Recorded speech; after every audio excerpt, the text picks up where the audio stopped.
Talk Show.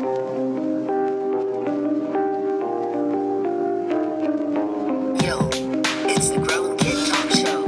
Yo, Grown Kid Talk Show. Yo, it's the Grown Kid Talk Show. Grand Theft Auto 5 at number 4. Now, again, this is another pick I very much understand. This was a huge success. I didn't play all of it, but the online for it as well was just simply amazing, and it still is today. And it had the best story out of all of the Grand Theft Autos. And this is the one that made me say, all right, the next Grand Theft Auto I'm gonna play, I'm gonna get. And let's see what happens. I'm not a big Grand Theft Auto guy because I just don't like that kind of game. The appeal of it to me is corny in terms of what you're doing in the game. I don't like it. It just seems like they borrowed very much heavily from not themselves, obviously, because they created the genre, but they borrowed heavily from a culture, from a type of character that I don't necessarily want to see promoted in the world as well. And there have been many stories about people committing crimes and actually mentioning Grand Theft Auto. I'm not blaming video games for violence, do not get me wrong. However, I do think that Grand Theft Auto itself does promote a certain stereotype that I don't necessarily find appealing. However, I do know that 5 switched that up a little bit, actually a lot of bit, and I really respected it for that. So I'm glad it got on this list. It definitely deserved it, and I'm okay with 4. I'm okay with 4, no doubt about it. Now, this just doesn't make any fucking sense, honestly. Why would you put Red Dead Redemption 1 on there and Red Dead 2? I just don't understand that. It doesn't make sense. It doesn't seem and make for a well-rounded, balanced list, in all honesty. If Red Dead Redemption 2 is the better game, just put Red Dead Redemption 2 on here and find a different game. I mean, Portal 2, what business does Portal 2 have in comparison to Red Dead Redemption 2? It shouldn't even be on the same list, honestly. So that kind of makes no sense. I played this game, and rightfully so. God of War beat this game for Game of the Year, so I would assume God of War is also on this list. I mean, I don't know why it wouldn't.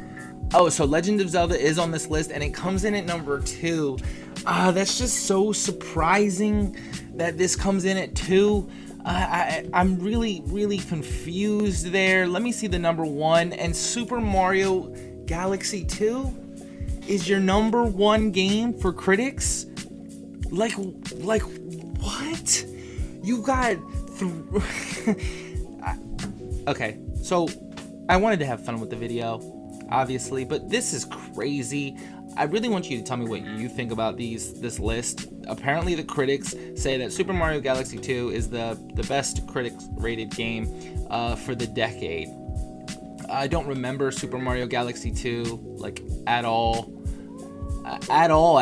and this is quite disappointing, this list as a whole. Like, I understand why Mass Effect 2 would be on there.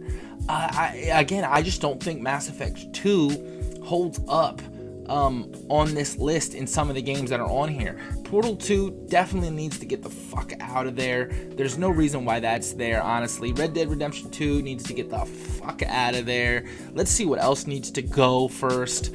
The Last of Us can stay at its spot, that's fine. The Elder Scrolls Skyrim can stay at its spot, that's fine. Mass Effect 2, again, I loved the game, I really did. But if that was the case, maybe just put Mass Effect the trilogy. Because Mass Effect 2 doesn't hit as hard if you didn't play the first one. Whereas Red Dead Redemption 2 can hit just as hard if you didn't play the first one. Right? So that in itself needed to be taken into account. I understand that the list is supposed to be the critics' highest scores, but I bet you me and you can go online right now, find critic scores that are higher than a 96 for games that aren't on this list. So I don't understand this list anymore. I'm pretty confused. So again, Mass Effect 2, get out of there. Super Mario Odyssey, you don't deserve the 5 spot, but you do deserve to be on the list.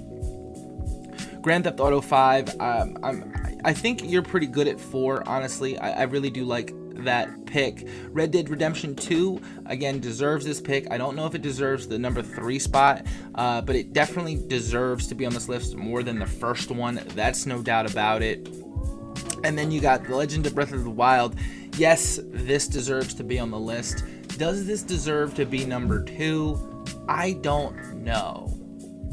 But it does deserve to be on the list. And then Super Mario Galaxy Odyssey. I want to take a second here and really make note that there's a lot of Nintendo on this list, and I'm going to say this.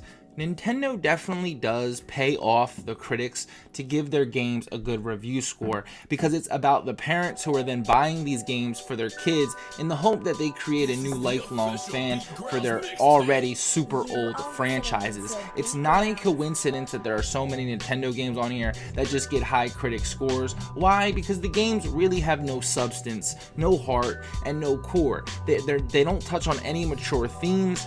Breath of the Wild was the only game on this list in terms of Nintendo games that really pushed the envelope in terms of its storytelling and its deepness and its actual thought. But why is Nintendo so beloved? Well, it's because it was kind of first. I understand the love. I don't want to take that love away from you. I just want you to go into the next decade and not just have these preconceived notions that Nintendo makes great games, because they don't.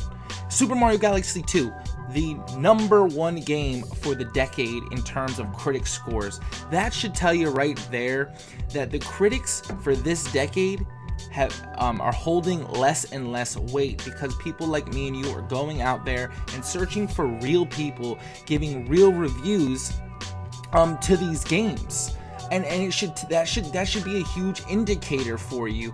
That should be really telling about this decade, that Nintendo is just up here because they paid for these great reviews from their critics.